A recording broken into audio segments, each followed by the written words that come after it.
자리 들어보시면서 함께 인사하도록 하겠습니다. 오후에도 만나서 반갑습니다. 한 번 더 인사할 때 하나님 앞에 신령과 진정으로 예배드립시다. 예배하겠습니다. 하나님 앞에 영과 진리로 예배드리는 오후 시간이 되었으면 좋겠습니다. 하나님의 말씀 창세기 3장 15절 말씀 함께 읽어보겠습니다.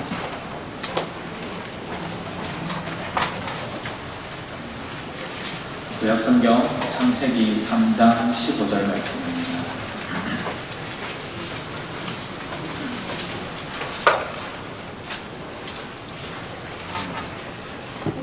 한 절이니까 우리 함께 읽도록 하겠습니다. 시작. 내가 너로 여자와 원수가 되게 하고 내 후손도 여자의 후손과 원수가 되게 하리니 여자의 후손은 내 머리를 상하게 할 것이요 너는 그의 발꿈치를 상하게 할 것이니라 하시고. 오늘 오후에는 또 오랜만에 웨스트민스터 대요리 문답 교리를 공부하는 시간을 가지려고 합니다. 교리 설교를 언제 들었는가 따져보니까 한 달 전에 정충희 강도사님을 통해서 들었고, 저는 또 언제 했나 살펴보니까는 한 번은 우리 구역 모임을 한다고 주일날 그래서 설교를 짧게 했던 적이 있었고, 또 그 전에는 보니까 한 2달 반 만에 2달 반 전에 제가 교리 설교를 했던 것을 확인했습니다. 그래서 우리 지난 시간에 배웠던 내용들이 잘 기억이 안 날 것 같아서 우리 빠르고 간단하게 지난번부터 배웠던 내용들을 지금 이어지는 과정 중에 있는데 그것들을 한번 정리해 보도록 하겠습니다. 우리는 지금 이제 우리가 살펴보고자 하는 이 내용과 이제 연계되는 그 문맥 속에서 하나님의 작정에 대해서 우리가 함께 살펴보고 있는 문맥 중에 지금 여기까지 왔습니다. 하나님의 작정. 하나님의 작정이 무엇입니까? 하나님의 작정이란 PPT를 띄워주시면 영원 전부터 세상과 인간을 향한 하나님의 계획이 하나님의 작정입니다. 이 세상과 인간을 향한 하나님의 계획, 그래서 하나님께서 이루고자 하시는 것이 하나님의 작정입니다. 그래서 이 하나님의 작정이 두 가지를 통해서 나타나는데, 하나는 인간과 천사라는 이 피조물들을 통해서 나타나고, 또 다른 하나는 이 세상을 만들었던 창조, 이 피조된 세계를 통해서 나타납니다. 이것을 정리하면은 작정은 창조와 섭리, 이 섭리라고 할 때 하나님께서 이 세상을 보존해 가신다, 이 세상을 만들어 놓으시고 외면하는 것이 아니라 계속해서 간섭하시고 이끌어 가신다 라는 것이 이제 섭리, 보존인데, 이 작정은 창조와 섭리 사역으로 구체적으로 실현이 된다라는 것도 우리가 함께 살펴보았습니다.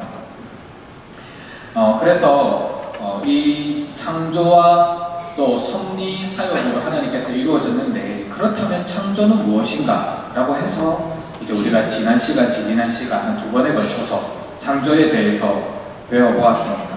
그리고 이 창조라는 개념에 대해서, 창조를 하나님께서 하셨을 때에 우리가 핵심적으로 알아야 될 내용이 있다면 행위언약 부분입니다. 행위언약. 이 행위언약이라고 했을 때 이것은 첫 번째 언약인데, 이 행위언약이 무엇이냐라고 하면 조금 헷갈리실 수가 있습니다. 헷갈리실 수가 있는데, 행위언약이라고 우리 개혁교회, 개혁주의 신학을 따르는 우리가 믿는 신앙 고백에서 이야기를 할 때, 이것은 아담과 하와의 타락 이전에 하나님께서 인간과 맺으신 최초의 언약이 바로 행위언약입니다. 왜 행위언약이라고 말하느냐? 그것은 인간의 행동에 따라서 그 결과가 달라졌기 때문입니다. 제가 이렇게 쭉 목회사역을 감당한 지 얼마 되지는 않았지만은 성도님들을 만나게 되다 보면 예수님을 믿은 지 얼마 안 되는 분들이 종종 이렇게 물어봅니다. 하나님께서 왜 선악과를 만드셨습니까? 안 만들 수도 있지 않았습니까? 하나님께서 왜 선악과를 만드셔서 우리를 이토록 괴로운 상태에 내버려 두셨습니까? 라고 물어볼 때가 있습니다. 그러면은 결론적으로 그분들한테 대답할 때는 물론 하나님께서 안 만드실 수도 있었는데 만드신 것은 하나님의 계획이었고 목적이었다. 다만 우리가 생각해야 될 것은 하나님은 선악을 알게 하는 나무의 열매만 만드신 것이 아니라 동시에 동산중원에 또 무슨 나무가 있었습니까? 생명나무도 있었다. 생명나무도 하나님께서 만드셨다. 하나님께서는 아담과 하와로 하여금 마치 기계와 같이 값을 딱 입력해 놓으면 그대로 기계와 같이 의지와는 상관없이 순종하는 것을 하나님께서는 원하지 않으셨고, 선악을 알게 하는 나무를 만드시고, 또 한편으로는 영원한 생명을 누릴 수 있는 생명나무도 만드셨는데, 인간으로 하여금 이 선악을 알게 하는 나무의 열매, 선악과의 열매를 먹지 말고 나머지는 다 먹도록 허락해 주셨는데, 인간이 뱀의 유혹에 넘어가서, 사단의 유혹에 넘어가서 그 선악을 알게 하는 나무의 열매를 먹은 것이다 라고 대답을 합니다. 결국 이 행위언약, 첫 번째 맺었다는 이 행위언약이라는 것은 하나님의 의도는 아담과 하와가 원래 무슨 나무의 열매를 먹기를 원하셨습니까? 생명나무의 열매를 먹기를 원하셨고, 그 행동을 통해서 하나님과 영원토록 함께하고 즐거워하기를 원하셨다는 것이 하나님의 뜻입니다. 다만 하나님은 우리 인간이 기계적으로 순종하기를 기뻐하지 않으셨기 때문에 인간에게 자유의지라는 것을 주셨고, 이 선악과와 생명나무를 선택할 수 있는 의지를 허락해 주셨던 것입니다. 그런데 안타깝게도 아담과 하와가 사단의 게임에 넘어가서 이 선악을 알게 하는 나무의 열매를 먹음으로 인간에게 죄가 들어왔다라는 것이 우리가 지난 시간까지 배웠던 내용입니다. 그렇게 해서 우리 짧은 시간이지만 배웠던 것을 쭉 정리해 보았고, 오늘 우리가 함께 살펴볼 부분은 이 행위언약, 하나님께서 인간과 첫 번째로 맺어주신 언약이 아담과 하와의 불순종으로 인해서 이제 파기가 되지 않았습니까? 깨어지게 되었습니다. 불순종으로 인해서 깨어지게 되었고, 인간은 그로 말미암아 죄와 비참 가운데 살아가게 되었는데, 그렇다면 하나님께서는 과연 우리 인간을 위해서 아무런 일도 행하지 않으시고 그대로 죄와 비참함 가운데 살도록 내버려 두셨는가라는 질문에 대한 대답입니다. 하나님은 과연 아담과 하와의 불순종으로 인하여서 그들을 에덴 동산에서 떠나게 하시고 생명나무를 먹지 못하게 그룹들과 두루도는 불칼로 막으셨는데, 과연 그 생명나무를 다시 우리 인간에게 허락해 주지 않으셨는가라는 것에 대한 대답이라는 것입니다.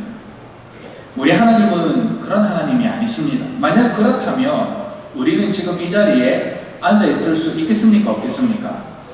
만약 하나님께서 우리에게 회복의 은혜를 허락해 주지 않으셨다면, 아담과 하와로 끝이 나버렸다면 우리는 이 자리에 앉아 있을 수가 없습니다. 그런데 우리 하나님은 아담과 하와를 긍휼히 여기시고, 그리고 하나님의 선하신 그 작정과 계획과 섭리 가운데 곧 다른 대안을 마련해 주시는데, 하나님께서는 아담과 하와에게 두 번째 언약을 맺어 주십니다. 그 두 번째 언약이 무엇이냐? 우리가 흔히 많이 들었던 은혜 언약입니다. 은혜 언약. 앞에서 행위 언약이라는 말은 인간의 행동에 따라서 결과가 달라지는데, 이제 타락한 인간에게 적용되는 언약은 은혜 언약입니다. 이 은혜 언약이라는 것은 인간의 행위와는 아무런 상관이 없고 오직 하나님의 입장에서, 하나님의 관점에서 인간에게 일방적으로 은혜로 베풀어 주시는 언약이 바로 이 은혜 언약이라는 것입니다. 우리 대요리 문답 30문답을 함께 읽어보도록 하겠습니다. 같이 읽겠습니다. 시작. 하나님께서는 모든 인류를 죄와 비참한 자리에서 멸망하게 버려 두셨습니까? 하나님께서는 모든 사람을 흔히 행위 언약이라 칭하는 첫 언약을 위반하여 타락한 죄와 비참한 상태에서 멸망하게 버려두지 않으시고, 단순히 사랑하심과 자비하심으로 은혜 언약이라고 칭하는 둘째 언약으로 그 가운데 택한 자를 구출하셔서 그들로 하여금 구원의 자리에 이르게 하셨습니다. 이 30문답이 잘 설명해주고 있듯이 하나님께서는 인간이 죄와 비참한 상태에 내버려 두는 것을 허락하지 않으시고 다시 그들을 긍휼히 여겨주셔서 둘째 언약, 곧 은혜 언약을 허락해 주셨습니다. 행위 언약을 깨뜨려버림으로 죄의 구덩이에 빠진 인간에게는 더 이상 소망이 없었습니다. 그들 스스로는 회복을 기대할 수가 없었습니다. 그들에게 예비된 것은 하나님의 진노와 심판밖에 없었습니다. 그래서 그들은 죄와 비참한 상황 가운데서 살아가고 있고 그 죄와 비참함의 영향이 오늘 이 시대에도 하나님을 알지 못하는 사람들에게도 여전히 나타나고 있음을 우리는 보게 됩니다. 그들은 이 땅 가운데 살아가게 될 때 여전히 비참한 상태에 놓여있기 때문에 채워도 채워지지 않는 영적인 공허함 가운데 살아갑니다. 그래서 어떤 사람들은 돈을 추구하면서 돈의 노예가 되어서 살아가고 또 어떤 사람들은 쾌락을 추구하면서 쾌락의 노예가 되어서 살아가고 또 어떤 사람들은 특정 이념과 사상의 노예가 되어서 그렇게 살아가게 되는 것입니다. 그럼에도 불구하고 그것이 그 영혼을 온전히 채우고 그 영혼으로 하여금 만족함을 느끼게 하느냐? 그렇지 않습니다. 아무리 이 세상의 것을 추구하고 따라가고 노력하려고 해도 인간에게 있는 근본적인 공허함은 채워지지가 않습니다. 이것이 곧 하나님의 심판이라고 할 수 있습니다. 하나님을 알지 못한 채로 이 땅 가운데 살아가는 것이 곧 비참이요 또한 심판이라는 것입니다. 그러나 하나님은 이런 인간을 그대로 내버려 두지 않으셨습니다. 비참한 상태, 계속해서 다른 것을 추구하는 상태로 인간을 내버려 두지 않으시고 그들의 텅 빈 가슴에 영원한 만족을 허락해 주셨습니다. 우리가 방금 살펴보았듯이 하나님께서는 다시 아담과 하와에게 언약을 맺어주시는데 두 번째 언약, 곧 은혜 언약을 허락해 주셨습니다. 이 은혜 언약은 창세기 3장 15절 말씀에 아주 잘 나타나 있습니다. 우리 같이 한번 읽어보도록 하겠습니다. 시작. 내가 너로 여자와 원수가 되게 하고 내 후손도 여자의 후손과 원수가 되게 하리니 여자의 후손은 내 머리를 상하게 할 것이요 너는 그의 발꿈치를 상하게 할 것임이라 하시고. 아멘.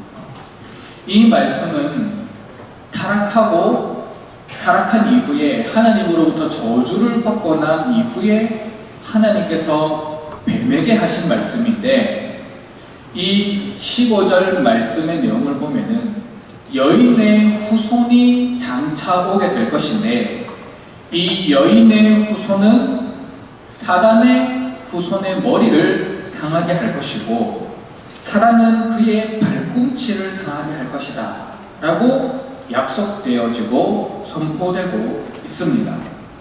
여기서 말하는 여인의 후손은 누구입니까? 여기서 말하는 여인의 후손은 우리가 잘 알다시피 예수 그리스도이십니다. 여기서 말하는 사탄은 뱀의 머리는 곧 우리가 말하는 사단의 권세입니다. 장차 예수 그리스도께서 여인의 후손으로 이 땅에 오셔서 뱀의 머리를 밟으시고 또 뱀은 그 여인의 후손의 발꿈치를 상하게 하는데 이것이 치명타는 아니지만 피해를 입는 것을 의미합니다. 나중에 십자가 사건을 예표하는 것입니다. 그 십자가 사건을 통해 예수님은 죽음을 경험하시지만 곧 죽음을 이기시고 부활하게 될 것이고 그 사건으로 말미암아 사단은 치명타를 입게 될 것이라는 것이 이 창세기 3장 15절 말씀에 기록이 되어 있다는 것입니다. 그래서 이 창세기 3장 15절 말씀은 은혜 언약의 구절이면서 동시에 여러분들이 한 번쯤은 들어보셨을 원시 복음을 나타내는 구절이다 라고 말하기도 합니다. 바로 여인의 후손이라고 하는 메시아 예수 그리스도에 대한 예언이 여기에 기록이 되어 있기 때문입니다. 그래서 이 사건 이후로 창세기의 족보를 살펴보면은 여인의 후손과 뱀의 후손의 대립이 창세기 11장까지 기록이 되어 있습니다. 여인의 후손, 하나님을 경외하고 언약을 붙들며 살아가는 여인의 후손, 우리가 잘 아는 노아도 거기에 들어가고 아브라함도 거기에 들어갑니다. 뱀의 후손, 하나님을 대적하는 동생을 죽인 그 사람과 또 바벨탑을 쌓았던 그 민족들, 그 사람들이 이 뱀의 후손으로서 여인의 후손을 계속해서 핍박하는 장면이 창세기 11장까지 기록되어 있는 겁니다. 그리고 창세기 12장에 넘어가면은 여인의 후손이 자녀가 없어서, 아브라함이 그 대를 이을 자녀가 없어서 끊어질 위기에 놓여졌는데 하나님께서는 긍휼의 베푸셔서 100세에 여인의 후손을 이어가신다라는 내용이 창세기 12장에 기록되어 있고, 그 이후에는 이스라엘 역사를 통해서 계속해서 여인의 후손들이 발전해 나가는 것이 이 성경, 구약 성경의 내용이 되는 것입니다. 이렇게 예수 그리스도에 대한 예언, 여인의 후손에 대한 약속이 창세기 3장 15절 말씀에 주어졌는데, 이것이 곧 은혜 언약이다라는 것입니다. 이 은혜 언약을 통해서 하나님께서는 우리 인간을 향한 사랑을 보여주셨고, 우리 죄를 지은 인간은 이 은혜 언약을 붙들므로 하나님께로 나아갈 수 있는 길이 열렸다라는 것입니다. 그래서 우리는 이 은혜 언약의 당사자이자 절정이신 예수 그리스도를 믿음으로 말미암아, 그분과 연합함으로 말미암아 우리는 그 은혜 언약의 효력을 받을 수 있는데, 이 예수 그리스도와 맺은 연합에 대해서 대요리 문답 31문답은 이렇게 이야기를 하고 있습니다. 우리 또 같이 읽어보겠습니다. 시작. 은혜 언약은 누구와 맺으셨습니까? 은혜 언약은 둘째 아담이신 그리스도와 맺으시고 그 안에서 그 후손인 모든 택한 자와 맺으셨습니다. 여기서 보면은 은혜 언약은 예수 그리스도와 맺었다라고 되어 있습니다. 여기서 말하는 건 예수 그리스도와 맺으신 그 언약, 그리고 그로 말미암아 그 안에 있는 후손, 영적인 후손인 우리에게도 동일하게 은혜 언약이 주어졌다라고 이야기를 하고 있는데, 이 31문답의 내용은 로마서 5장 17절 말씀에 이렇게 지지가 되고 있습니다.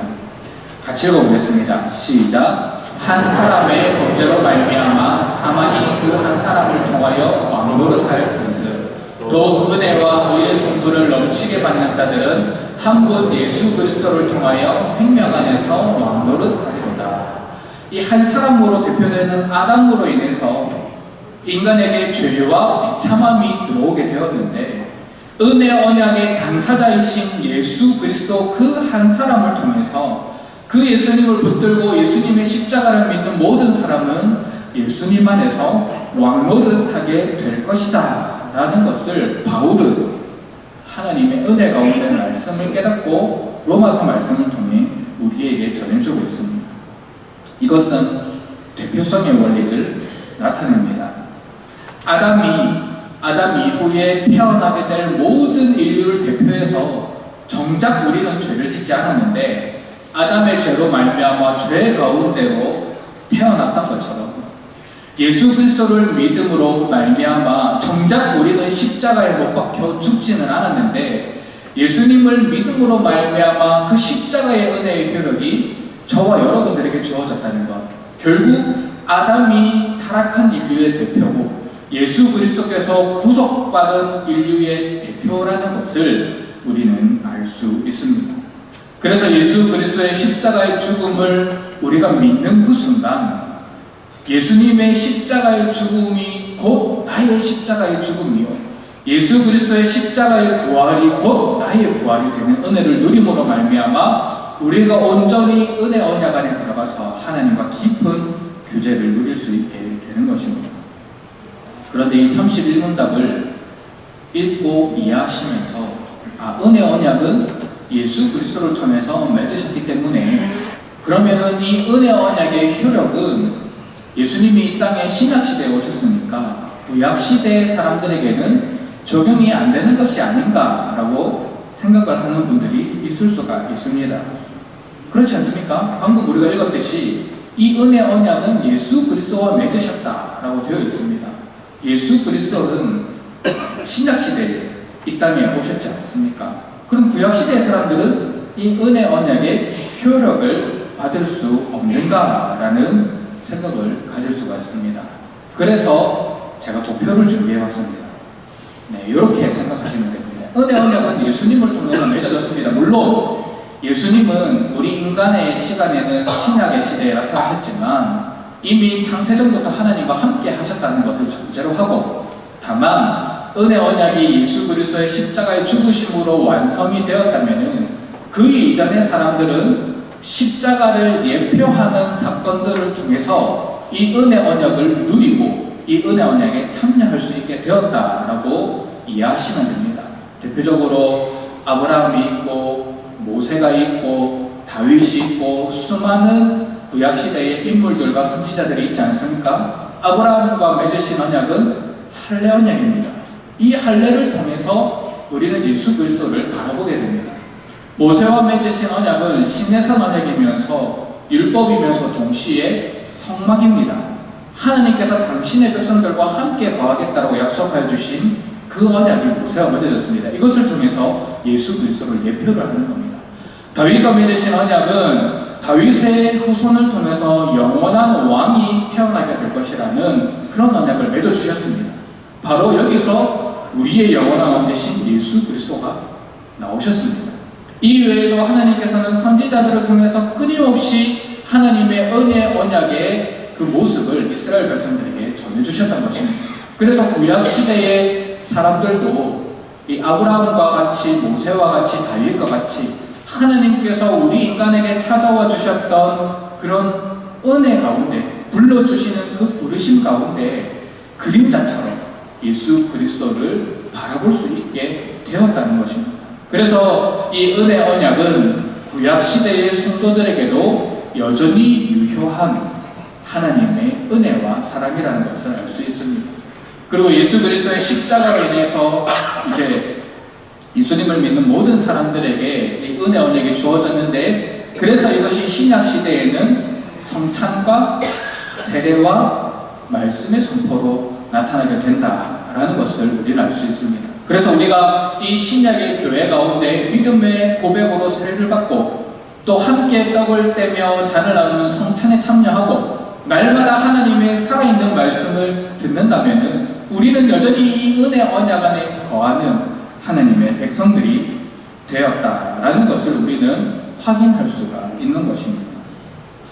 자, 그렇다면 마지막으로 한 가지 더 살펴보기를 원하는데, 이 마지막이 조금 길기는 합니다. 우리에게 하나님께서 행위 언약으로 말미암아 타락한 우리를 은혜 언약으로 불러주셨는데, 그러면 우리가 이 은혜 언약을 통해서 누릴 수 있는 효력은 무엇인가? 우리가 이 은혜 언약으로 말미암아 누리게 되는, 받을 수 있는 은혜는 무엇인가? 32문답은 이렇게 말하고 있습니다. 우리 같이 읽어보겠습니다. 시작. 하나님의 은혜가 둘째 언약에 어떻게 나타나입니까? 하나님의 은혜가 둘째 언약에 나타났으니 곧 죄인들에게 중보와 그에 의한 생명과 구원을 값없이 예비하시고 제공하신 것입니다. 또 그들이 중보 대신 그리스도와 관계를 맺게 될 조건으로서 신앙을 요구하시고 그의 모든 택한 자에게 성령을 약속하시고 주심으로써 다른 모든 구원의 은총과 함께 그들 안에 신앙을 넣어주시고 저희로 모든 거룩한 순종을 할 수 있게 하십니다. 이 순종은 저희 믿음과 하나님께 대한 감사의 참된 증거요 또는 하나님께서 그들을 구원에 이르도록 정하신 일입니다. 하나님은 예수 그리스도를 희생의 제물로 삼아주셔서 예수 그리스도의 죽으심과 부활을 통해서 은혜 언약을 온전히 성취해 주셨습니다. 그래서 그분의 이름을 믿고 그분의 십자가를 믿는 모든 백성들에게 동일한 은혜의 언약의 효력을 허락해 주시는데, 이 효력을 세 가지로 정리해 볼 수 있습니다. 첫 번째로는 죄인들에게 허락하신 구원입니다. 죄인들에게 허락하신 구원이 은혜 언약의 효력입니다. 32문 첫 부분에서 둘째 언약으로 말미암아 죄인들에게 중보를 허락하셨고 생명과 구원을 값없이 예비하시고 제공해 주셨다라고 되어 있습니다. 예수 그리스도로 말미암아 우리에게 값없이 구원의 은혜가 주어졌다라는 것입니다. 이것은 에덴 동산에서 아담과 하와가 불순종으로 말미암아 깨트려버린 행위 언약의 회복입니다. 우리가 앞에서도 함께 살펴보고 말했지만 하느님께서 원래 에덴 동산에서 이 아담과 하와에게 원하셨던 것은 생명나무 열매를 먹음으로 말미암아 하나님과 영원토록 함께 있고 하나님의 온전한 통치 가운데 살아가는 것이며 하나님의 대리 통치자로서 하나님께서 만드신 이 세계를 다스리기를 하나님께서는 원하셨습니다. 그러나 아담과 하와의 불순종으로 인해서 그 하나님의 계획이 깨어져 버렸는데 은혜 언약 가운데 예수 그리스도를 믿음으로 말미암아 우리에게 그 깨어진 생명나무의 은혜가 그 효력이 회복이 되었다는 것입니다. 생명나무의 열매를 우리가 직접 먹을 수는 없지만 예수 그리스도를 믿음으로 말미암아 우리에게 주어진 영생을 우리는 죽음 이후에도 바라보며 나아갈 수 있고 이 땅 가운데서도 그 영생의 은혜를 누리며 살아갈 수 있게 된 것입니다. 그래서 하나님께서는 행위 언약을 통해서 이루고자 하셨던 바를 예수 그리스도의 십자가의 죽음, 그 은혜 언약의 효력으로 우리 인간들에게 허락해 주심으로 인해서 누구든지 예수 그리스도를 나의 구주, 나의 하나님으로 믿고 고백하는 자들에게는 영원한 생명을 허락해 주셨고 이 땅 가운데서도 하나님과 동행하는 은혜를 허락해 주셨고 예수 그리스도와 연합함으로 말미암아 하나님의 풍성한 은혜를 누리며 살아가게 해주셨다는 것입니다. 이것이 은혜 언약이 저와 여러분들에게 주는 첫 번째 효력입니다. 두 번째 효력은 이 구원의 은혜를 값없이 받은 자들은 이제 신앙이 요구된다는 것입니다. 신앙을 요구받습니다. 즉 하나님의 은혜 언약 안에 들어감으로 인해서 우리에게 구원의 선물이 값없이 주어졌는데 값없이 주어졌기 때문에 하나님께서는 성도들에게 신앙을 요구하신다는 것입니다. 타락하기 전 아담과 하와에게 있어서 신앙을 요구받을 일이 전혀 없었습니다. 왜냐? 그들은 하나님과 이미 그 신앙의 풍성함 가운데 신앙의 부요함 가운데 살아가고 있었기 때문입니다. 하나님과 아주 친밀한 상태였습니다. 하나님의 직접적인 음성을 들을 수가 있었습니다. 그러나 아담과 하와의 타락으로 말미암아 하나님과의 관계는 깨어졌습니다. 더 이상 하나님 앞에 나아갈 수 있는 길이 열리지가 않았습니다. 만약 하나님께서 창세기 3장 15절 말씀을 통해 인간에게 먼저 은혜 언약을 약속해 주지 않으셨다면 인간 편에서는 영원히 하나님 앞에 나아갈 수 있는 길이 막혔을 것입니다. 그런데 그 길이 막혀있는 상태에서 예수 그리스도로 통하여 다시 영원한 생명을 허락받고 생명나무의 은혜를 허락받은 인간이기 때문에 이제는 예수 그리스도의 십자가를 통해서 하나님 앞으로 나아갈 수 있게 되었습니다. 하나님 앞에 나아갈 수 있게 되었다는 것은 곧 우리를 구원하여 주신 분을 알고 믿고 고백하고 경배하며 찬양해야 할 의무가 인간에게 주어졌다는 것입니다. 우리는 예수 그리스도의 십자가의 은혜로 말미암아 구원을 받기는 받았지만 여전히 죄악된 본성이 우리에게는 가득 남아 있습니다. 하나님의 은혜의 빛 아래 거하고 있지만 불순종의 모습이 가득합니다. 예배에 참여해야 된다는 거 알고 예배를 빠지지 말아야 되는 걸 알면서도 예배의 자리를 소홀할 때가 있습니다. 하나님을 마땅히 찬양하며 경배하며 높여야 하는 것 알면서도 그렇지 못할 때가 많이 있습니다. 우리는 이런 불순종의 모습이 가득하기 때문에 날마다 예배의 자리를 통해 성도의 신앙을 요구받는 것입니다. 우리가 주일날 예배의 자리로 나오는 것은 우리에게 생명을 주신 분이 누구인지 확인하는 작업입니다. 일주일 동안 내가 세상 속에서 살아갈 때 내 인생의 주인은 마치 나처럼 여겨지지만 주일날 하나님 앞에 나와 예배드림으로 인해서 나에게 생명을 주시는 분은 바로 하나님이시라는 것을 다시 믿음 가운데 고백드리며 나아가는 것입니다. 그래서 다시 하나님의 은혜를 붙들고 하나님의 은혜가 나의 삶 속에 다시 흘러가도록 내가 다시 하나님을 경배하며 찬양하는 일이 나의 입술 가운데 흘러넘치도록 우리는 이 예배의 시간을 통해 신앙을 요구받는 것입니다. 그래서 우리가 일주일 동안 세상을 살아가면서 세상의 가치를 붙들고 살아가다가 다시 하나님 앞으로 나올 때에 이게 아니구나. 하나님께서 나에게 생명을 주신 이유는 하나님 나라의 가치를 붙들며 살아가기 위함이구나 라는 것을 우리가 다시 깨닫고 하나님의 가치를 붙들며 살아가기를 요청받는 것입니다. 우리에게 구원을 허락하여 주신 삼위 하나님만이 살아계신 분이시요 우리가 절대적으로 순종해야 하는 분이심을 깨달음으로 그분 앞에 나아가는 믿음의 행위를 끊임없이 요청받게 되는 것입니다.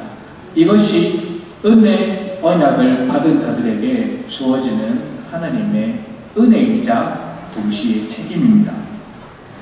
마지막으로는 은혜 효력으로 인하여 우리에게 주어주신 하나님의 은혜는 성령 하나님으로 인한 순종입니다.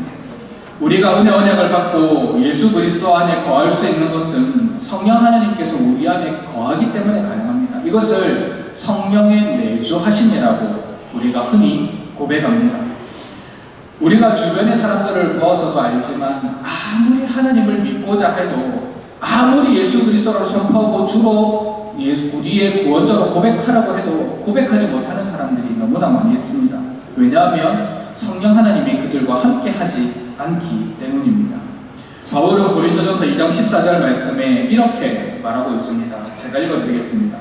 육에 속한 사람은 하나님의 성령의 일들을 받지 아니하나니 이는 그것들이 그에게는 어리석게 보임이요 또 그는 그것들을 알 수도 없나니 그러한 일은 영적으로 분별되기 때문이라. 육에 속한 사람은 하나님의 성령의 일을 받을 수가 없습니다. 그 성령의 일, 놀라운 이 십자가의 신비가 미련한 것처럼 어리석은 것처럼 보이기 때문입니다. 그러나 반대로 이 십자가의 도가, 이 미련한 것이 믿어지는 자에게는 성령 하나님이 함께하고 있다는 증거입니다. 성령 하나님이 우리와 함께하고 있기 때문에 이 십자가의 도가 믿어지게 되는 것입니다. 그리고 우리 안에 성령 하나님이 함께하고 있기 때문에 우리는 하나님 앞에 나와 예배 드릴 때에 우리로 하여금 거룩한 삶으로 부르시는 하나님의 부르심에 순종하는 삶을 살아갈 수가 있는 것입니다. 우리는 이미 은혜 언약 안에 거하는 자들이기 때문에 우리 안에는 성령 하나님의 내주하심이 있습니다. 그 성령 하나님은 우리로 하여금 다른 모든 구원의 은총을 넣어주셔서 비록 우리가 부족하고 연약하지만 비록 우리 안에 여전히 죄성이 가득하지만 비록 우리는 하나님 앞에 나아가기에 여전히 부족하다고 고백하는 삶을 살아가지만 그럼에도 불구하고 하나님 앞에서 거룩한 순종을 할 수가 있는 것입니다. 우리가 하는 것이 아니라 우리로 하여금 십자가의 도를 믿고 깨닫게 하여 주신 성령 하나님께서 거룩한 삶을 살아가도록 이끌어 주시는 것입니다.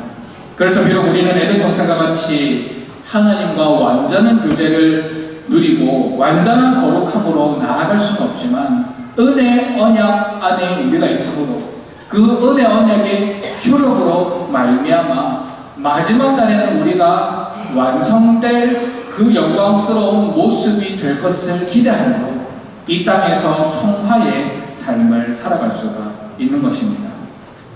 오늘 내용을 정리하면은 행위 언약의 불순종으로 말미암아 깨어졌는데 하나님께서는 그런 우리를 불쌍히 여기시고 긍휼히 여겨주셔서 은혜 언약을 허락해 주셨다.